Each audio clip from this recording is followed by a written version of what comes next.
লগ্নি সংস্থা বিল ফেরত আসেনি, বিল একদম নির্ভুল, কেন্দ্র 3টি ব্যাখ্যা তলব করেছিল মাত্র, আজই এর উত্তর দেওয়া হচ্ছে। মহাকরণে বললেন মুখ্যমন্ত্রী মমতা বন্দ্যোপাধ্যায়। তিনি জানিয়েছেন বিলে বিশেষ আদালতের ক্ষমতা সম্প্রসারণের কথা বলেছে কেন্দ্র, সেখানে যাতে আগাম জামিনেরও কোনো সংস্থান না থাকে তার কথাও বলা হয়েছে। একই সঙ্গে কম্পাউন্ডিং অফ অফেন্সের প্রভিশনও রাখার কথা বলা হয়েছে। এতে সরকারের কোনো আপত্তি নেই। এই 3টি বিষয় বিলে যুক্ত করা হবে বলে জানিয়েছেন মুখ্যমন্ত্রী। লেকটাউনের ঋষি অরবিন্দ কলোনিতে কুয়োয় পড়ে মৃত্যু হলো এক ব্যক্তির। ঘটনাকে কেন্দ্র করে এলাকায় ব্যাপক চাঞ্চল্য ছড়িয়েছে। পুলিশ সূত্রে খবর, ঋষি অরবিন্দ কলোনিতে এক আত্মীয়ের বাড়িতে বেড়াতে আসেন বছর 32-এর অসীম বসু। গতকাল রাতে বাড়ির পাতকুয়ায় পড়ে যান তিনি।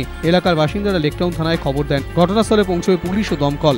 পরে ঘটনাস্থলে আসে বিপর্যয় মোকাবিলা দল। আজ সকালে অসীম বসুর দেহ উদ্ধার হয়। খবর পেয়ে ঘটনাস্থলে যান স্থানীয় বিধায়ক সুজিত বসু।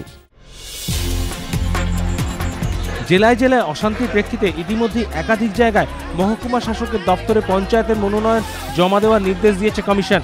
এবার সেই তালিকায় যুক্ত হলো বীরভূম ও কোচবিহার।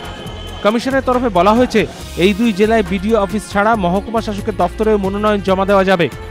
অন্যদিকে জেলায় জেলায় অশান্তির আবহেই বুধবার শেষ হয়েছে প্রথম পর্যায়ে 9টি জেলায় পঞ্চায়েত ভোটের মনোনয়ন পর্ব। কমিশন সূত্রে জানানো হয়েছে গ্রাম পঞ্চায়েতের ক্ষেত্রে 9টি জেলায় বামেরা মোট 30,004টি মনোনয়ন দাখিল করেছে। তৃণমূল 37,012টি মনোনয়নপত্র দাখিল করেছে।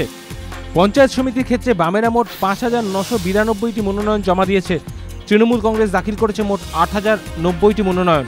কংগ্রেস 899টি মনোনয়ন জমা দিয়েছে। আর জেলা পরিষদে বামেরা মোট 807টি মনোনয়ন জমা দিয়েছে। তৃণমূল 999টি মনোনয়ন দাখিল করেছে। কংগ্রেস 559টি এবং বিজেপি 379টি মনোনয়ন দাখিল করেছে।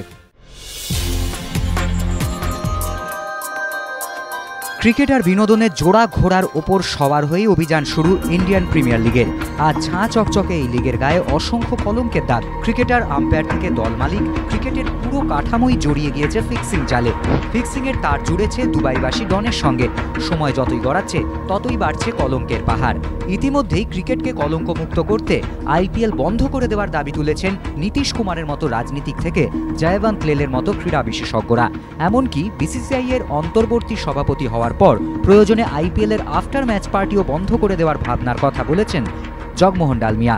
ক্রিকেট আর বিনোদনের রঙিন ককটেলই তো আইপিএল এর মূল আকর্ষণ। এই পরিস্থিতিতে ধারাবাহিক বিরোধিতা এবং বিতর্কের মুখে যদি এভাবেই বিনোদনের জৌলুস হারাতে শুরু করে আইপিএল, তাহলে জনপ্রিয়তা টিকবে তো? বিভিন্ন মহলের প্রশ্ন, শেষমেশ দুর্নীতির দায়ে গোটা টুর্নামেন্টটাই বন্ধ করে দিতে হবে না তো?